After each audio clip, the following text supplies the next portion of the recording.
Welcome to the Manatee Unitarian Universalist Fellowship. For over 60 years, we've been gathering here in this, well, not this location, but for the last 55 years or so, we've been gathering in this location where we celebrate the diversity of all people. Welcome all of our visitors and friends that are here today as well. We have large print bulletins available. If you would like one and did not pick one up, raise your hand and one of our ushers will bring one to you. Is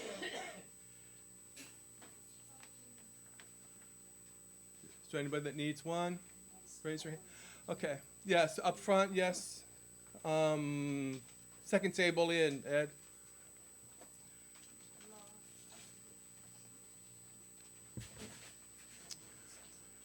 So as you can tell by looking around, we have finally reached the day of our auction. After the service, you will have time to finish your bidding on the silent auction items, visit with one another, and nibble on light refreshments provided by the Finance Committee and the Men's Group. And then at 12:10, the bidding will stop. And for those who have registered, we will have lunch while the results of the bidding are entered into the online program by our computer crew. That's when you can sit back and enjoy the entertainment. Our live auction with Ed Jantz as auctioneer will follow, and we'll draw our 50-50 raffle winner. We do ask that you stay until the end, since your list of items you have won and the amount you owe won't be ready until everything is entered and printed off on the copier. Yeah. We have an efficient team working on that, so don't you worry. We are also gearing up for our annual stewardship campaign. This campaign seeks to receive pledges to support the work and ministry of Manatee Unitarian Universalist Fellowship. Towards that end, there will be 2 cottage meetings held here to reflect on where we've been and learn of our hopes and dreams of the future. On Friday, February 22nd at 3:30 p.m., an afternoon tea. And then on Saturday, March 9th at 9 a.m., a continental breakfast. I hope that your schedules will allow you to attend one of these opportunities. Stewardship Sunday will be March 10th, where pledge cards will be collected.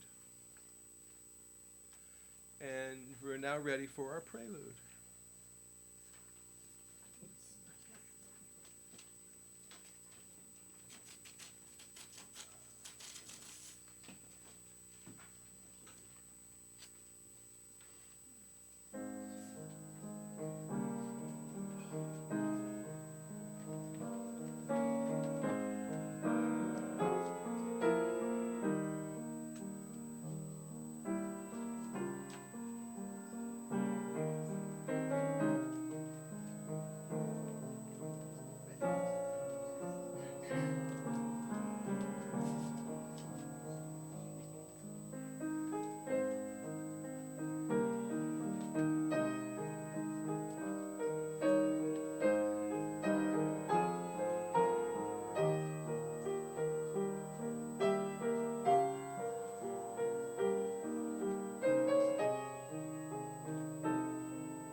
I'd like to ask Randy Coleman, who is on our board of directors, to come forward. Where is Randy? There he is. To light our chalice. Please join in reading our chalice lighting words. I'll wait till Randy gets up to the chalice. As is the tradition here, we start our service by lighting a flaming chalice, the symbol of our church and a visible reminder of that divine spark of life which is a part of every human being.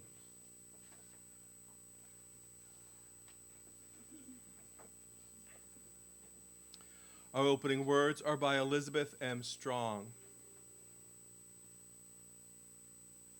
Where the heart stirs, there moves Universalism. The center holds us within its transformative power of love. We know with a wholeness of spirit that God is love, that life is good, that people are created for goodness out of love, that in the final reckoning all shall be one.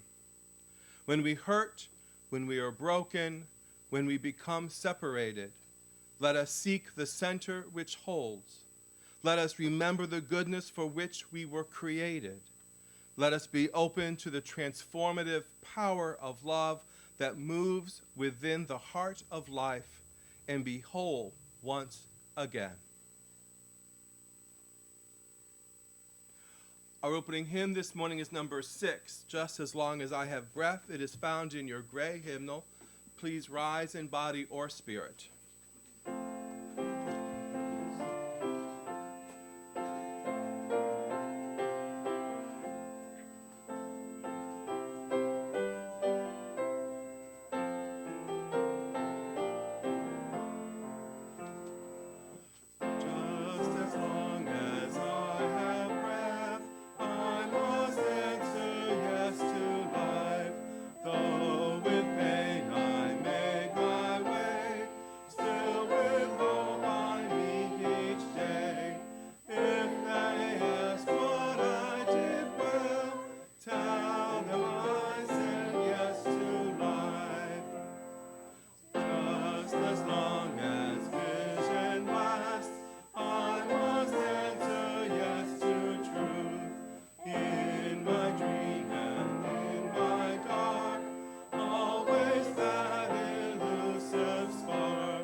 Please be seated.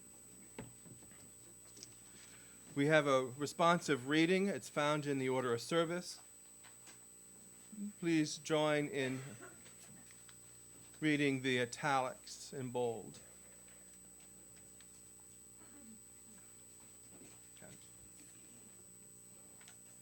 Often we are found in our grief and comforted, calmed by some kindness, brought alive again by beauty that catches us undefended.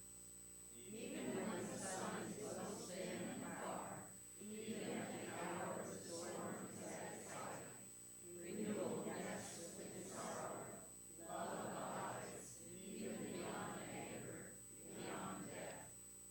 We are held in an embrace invisible but infinite, moving with all creation, between wholeness and fragmentation, moving always toward the one. Love, none of us so. Amen.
Ever wonder what Universalism has to do with being a Unitarian Universalist in the first quarter of the 21st century?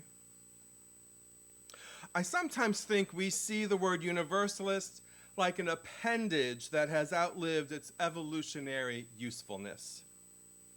When we talk about ourselves, or even when others refer to us, we are often simply called Unitarians or UUs. The first erases Universalists altogether from our nomenclature, and the second reduces us to a quaint, cute nickname. To understand how Universalism informs our faith today, we need to understand what it meant to our spiritual ancestors. Universalism as a doctrine has been around at least since the 3rd century of the Common Era, when Origen proposed universal salvation. This was the idea that the atonement that Jesus won when he was crucified was complete and for all time for all people. Origen believed that all souls were created before the beginning of the Genesis creation, and then through sins committed via our free will, we needed atonement to be reconciled back to God when we die and enter the life eternal with Jesus. God was seen as a benevolent God who longed for their children to be whole once again. In short, everyone was saved from sin and made right with God through the death and resurrection of Jesus.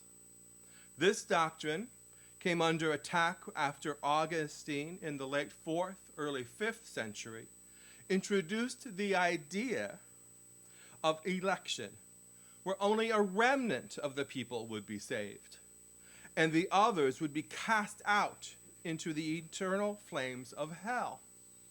The 5th General Council of the Church in the mid-6th century of the Common Era sealed Universalism's fate to obscurity for about 1,200 years. Universalism resurfaced during the Reformation in Europe in various sects, but did not become dominant in any one faith. Those who preached Universalism were condemned for heresy. This leads us to John Murray, considered the father of American Universalism and an important figure in the founding of the Universalist Church of America. His story is an intriguing tale filled with mystical overtones. John Murray, early in the 18th century in England, converted to Methodism from the Anglican faith. He was a pious and gifted minister to Methodism. He was deeply concerned that any of the elect would be stolen away from the faith. One day, he is sent to speak to a member of his congregation, an upright role model of the faith, who had been snared by the belief that all are restored to God. His attempts to have her return to the Orthodox faith, and instead she speaks with such elegance and authority on her position that it shakes John Murray's temperament. He leaves hurriedly from the house. This experience was to hound John Murray for years to come. Yes, hounded by the heretical thought of universal salvation. Hounded to the point where he must surrender himself to this idea, this notion that God loves the world so much that all, not just the elect, few, but that all would be restored unto God. He attends a sermon where Relly, a Methodist who has embraced Universalism, and his conversion is complete. And then disaster struck. Once hounded by God, now hounded, nay, persecuted for speaking his beliefs by those thought to have been best friends. His beloved family turns their backs on him. Presents, gifts received from friends and family suddenly by their betrayal became legal debts. he was arrested for being unable to pay his debts. Yet despite all this, his newfound faith in a God that loves unconditionally and universally remained true. This thought crosses his mind. Thus heaven thought proper to keep us low, but our faith increased, and we cherished that hope, which maketh not ashamed, and even while struggling with difficulties, we enjoyed a heaven upon earth. Slowly, things begin to look up. A younger brother seeks repentance for his treatment and offers them a place to stay. All seems delightful, and then the blessing of a child, a son. But the son dies within a year in the arms of his wife, and she too is weak of life. The love of his life, John Murray's one true companion who has stood beside him through all that has befallen him, falls gravely ill with consumption. And as she lays dying, she reminds him that these moments, my dear, are very precious. We have had many precious moments. It is in this unbearable grief of all that has befallen John Murray as preacher of Universalism that he decides to never again preach such a word to anyone. In such a state of grief, John Murray leaves England for America to recreate his life anew in a strange new world. He sets sail in the ship called Hand in Hand. The destination is New York, but as the ship approaches, word comes that there is trouble in New York Harbor, so the captain sends the ship towards Philadelphia to unload their cargo there. Many take their leave in Philadelphia, but the captain requests John to sail on to New York. A dense fog arose, and the ship strikes a sandbar and becomes stranded. In need of food for the crew, John Murray goes off looking for provisions and comes across a house with lots of fish. He beseeches the owner for some fish, who in his generosity also offers a place to stay. John, after bringing food to the others, returns to the house where the owner, Thomas Potter, says to him, "I have been expecting you a long time." Potter proceeds to tell him how he built this meeting place to house a preacher who would preach that all of mankind are equally dear to Almighty God. They shall be equally welcome to preach in this house. He adds, "The moment I beheld your vessel on shore, it seemed as if a voice had audibly sounded in my ear, 'There, Potter, in that vessel, cast away on that shore, is the preacher you have been so long expecting.' I heard the voice, and I believed the report, and when you came up to my door and asked for the fish, the same voice seemed to repeat, 'Potter, this is the man, this is the person whom I have sent to preach in your house.'" John Murray, incredulous at this tale, states that he will not preach in that meeting house nor anywhere else. This Potter fellow was adamant that he was indeed the long-awaited preacher and continued to prevail on the bereaved minister. Murray, frightened at the words Potter was telling him, stated that should the wind change, he would need to leave at once. Potter stood his ground and said, "The wind will never change, sir, until you have delivered to us in that meeting house a message from God." Finally, John Murray consented that if the wind had not changed by Saturday, he would preach.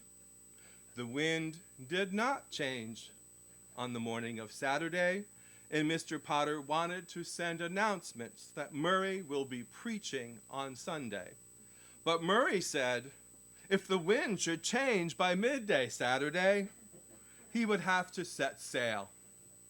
But the wind did not change, and come evening, he gave a reluctant consent to preach Sunday morning in the meeting house.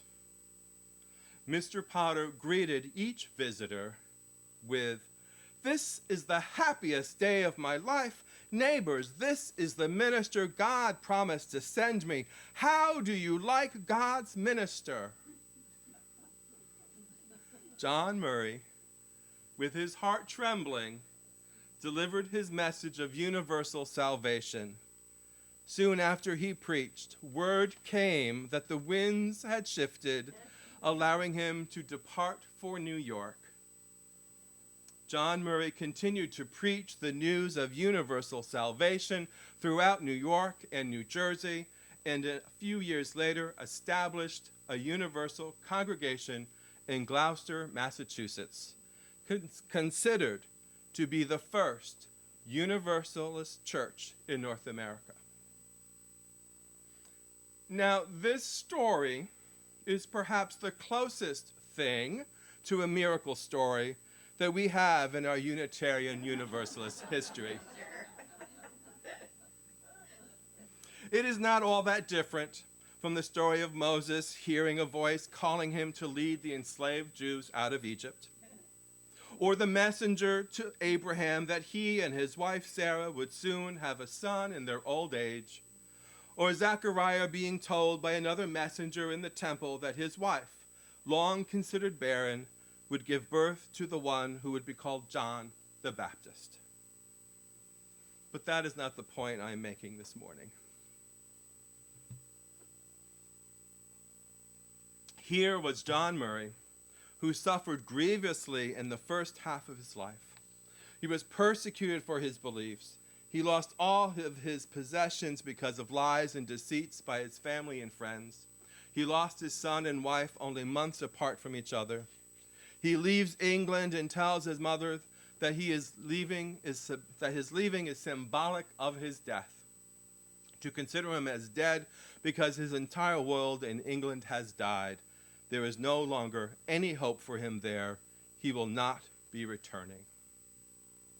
From the depths of this despair, John Murray is able to proclaim to the people of Sandy Hook, "Give them not hell, but hope and courage." This is a man who was able to find solace in the midst of his anguish. He was able to rest in the faith that a God that is bent on the full restoration of creation is also bent on loving all regardless of their station in life. John Murray's message of universal salvation was spread far and wide. Others came to follow his lead. The Universalist Church of America became, in the mid-19th century, the sixth largest denomination in the United States. It stood in stark contrast to the Calvinist revivals of a God dangling a person as from a spider web over the flames of hell. It fostered the early foundings of the feminist movement in this country. Judith Sargent Murray, John Murray's second wife, was a dynamic woman of great foresight and wisdom. She wrote in an essay in 1790, "Yes, ye lordly, ye haughty sex, our souls are by nature equal to yours. The same breath of God animates, enlivens, and invigorates us, and that we are not fallen lower than yourselves. Let those witness who have greatly towered above the various discouragements by which they have been so heavily oppressed." Universalism informed her and other women that followed of their liberation. It informed some Universalists that slavery was wrong and needed to be abolished. The same reasoning that Judith Sargent Murray saw applying to women also applied to those held in slavery.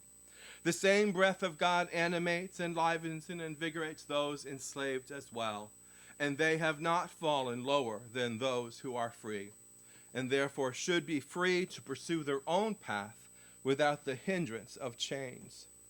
In time, Universalism came to be seen in a broader context. Their belief that God embraced everyone became the belief that lasting truth is found in all religions and that dignity and worth are innate to all people, regardless of sex, sexual orientation, gender identity, color, race, or class. Universalism, as Origen defined it, as John Murray defined it, evolved into our first principle, the inherent worth and dignity of every person. And here is the cutting-edge truth for life today in the 21st century. What are the current discourses in this nation? Do they not have at their heart a disdain for our universalist belief of the inherent worth and dignity of every person? If society had truly embraced this universal truth, so many in our society would not be treating one another as hatefully as they are. We have the answer to this society's most gruesome ills, and we are not teaching it to others. We have lost our ancestor universalist urge to evangelize others to live lives that respect the inherent worth and dignity of every person. We have two examples that have reached the level of national discourse this past week alone. In Virginia, the governor and attorney general have either been called out or came forward, stating they have engaged in the derogatory behavior of wearing blackface. This is about the inherent worth and dignity of every person. If these individuals believed in their core this universalist truth, then they would not have engaged in this behavior. One does not engage in demeaning and derogatory behavior against people they see having value and worth. The lieutenant governor in Virginia has been accused of sexual assault against women. This again is about the inherent worth and dignity of every person. I believe the women. And if this man believed that everyone had inherent worth and dignity, then he would not have engaged in sexual assault. He would have asked for mutual consent rather than presume the woman's body was his for the taking. Instead, he and so many others have believed males have the right to overpower women and take what they want in any manner they want.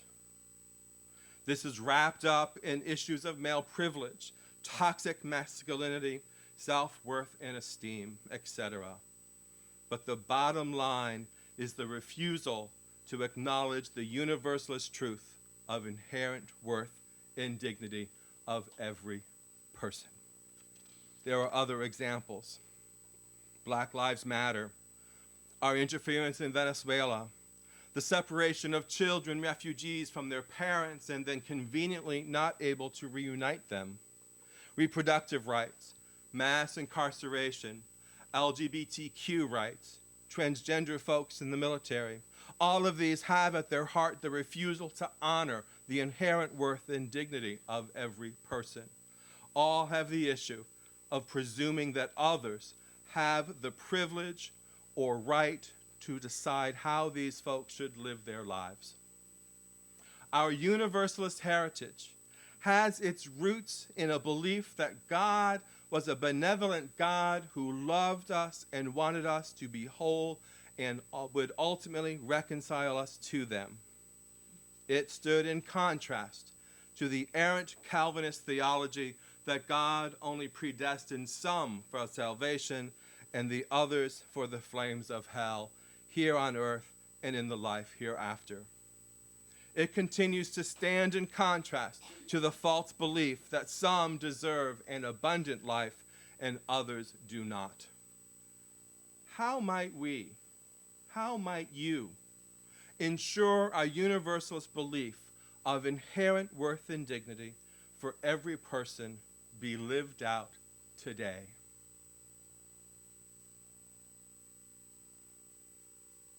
Blessed be.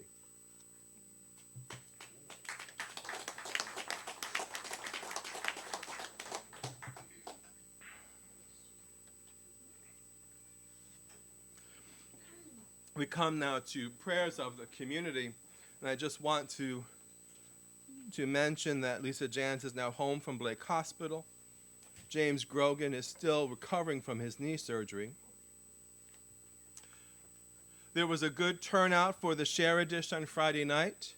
Cheryl Label on the piano led us in singing love songs from days gone by, an offering of gratitude for all who helped organize this event, and a thankful heart for Cheryl and everyone who contributed to the joy of the evening.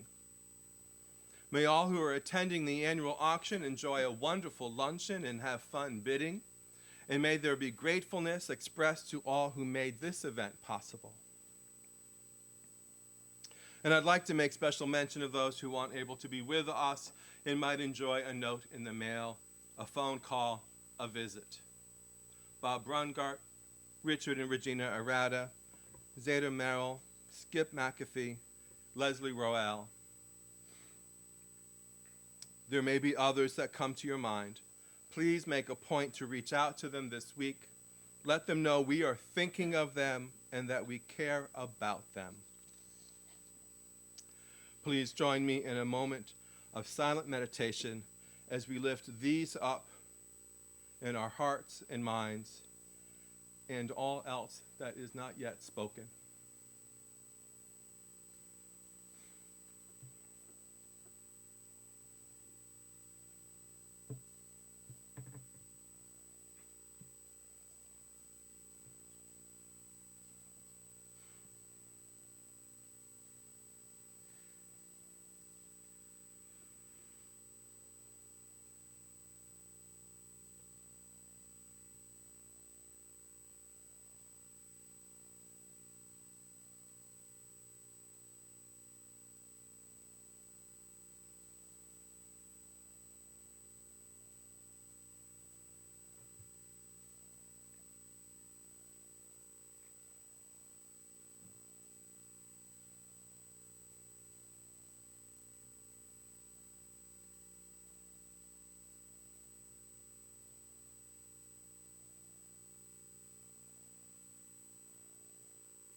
Blessed be and amen.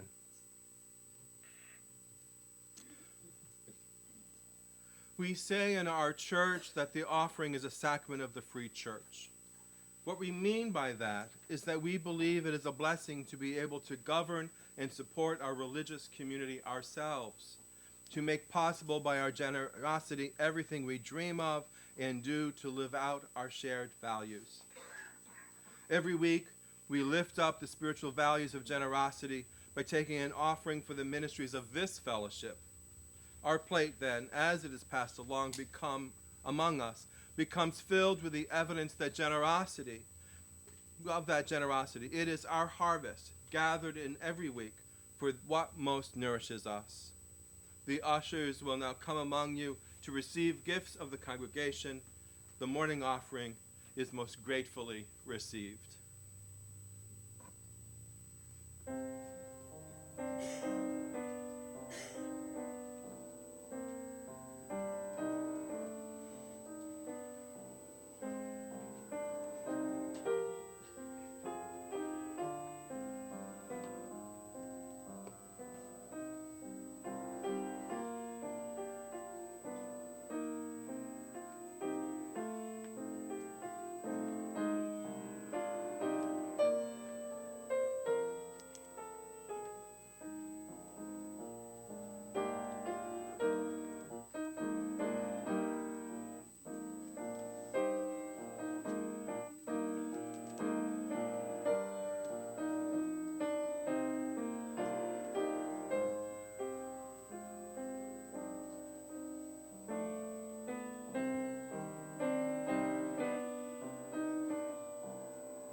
Our closing hymn this morning is number 18, What a Wondrous Love. It is found in our gray hymnal. Please rise in body or spirit.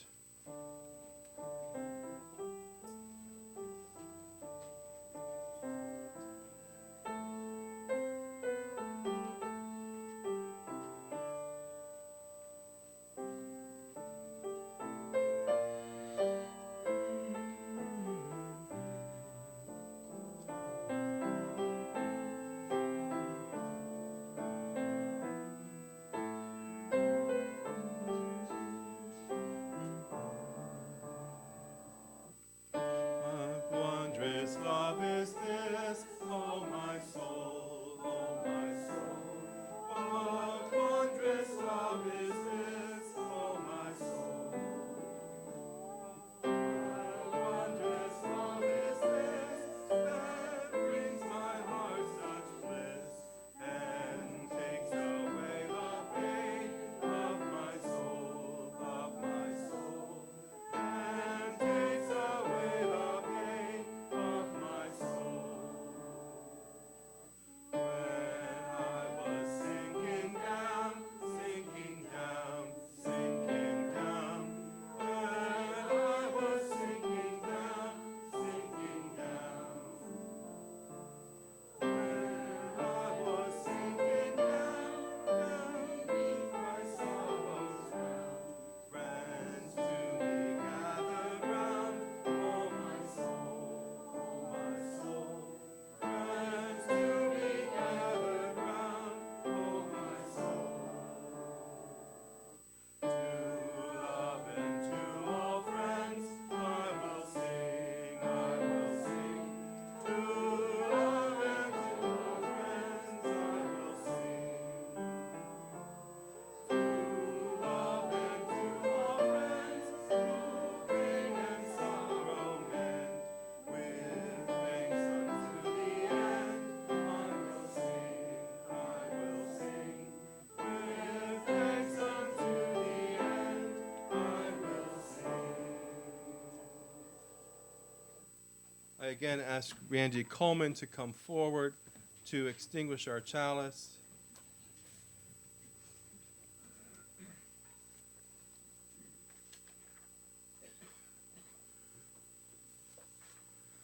Please join me in reading our extinguishing words. We extinguish this flame, but not the light of truth, the warmth of community, or the fire of commitment. These we carry in our hearts until we are together again. May your hearts be glad. It is your birthright to know you have inherent worth and dignity. Live this week knowing this truth in your heart, and may it spill out in your interactions with others, recognizing that others have it too. May all be at peace. Go in peace.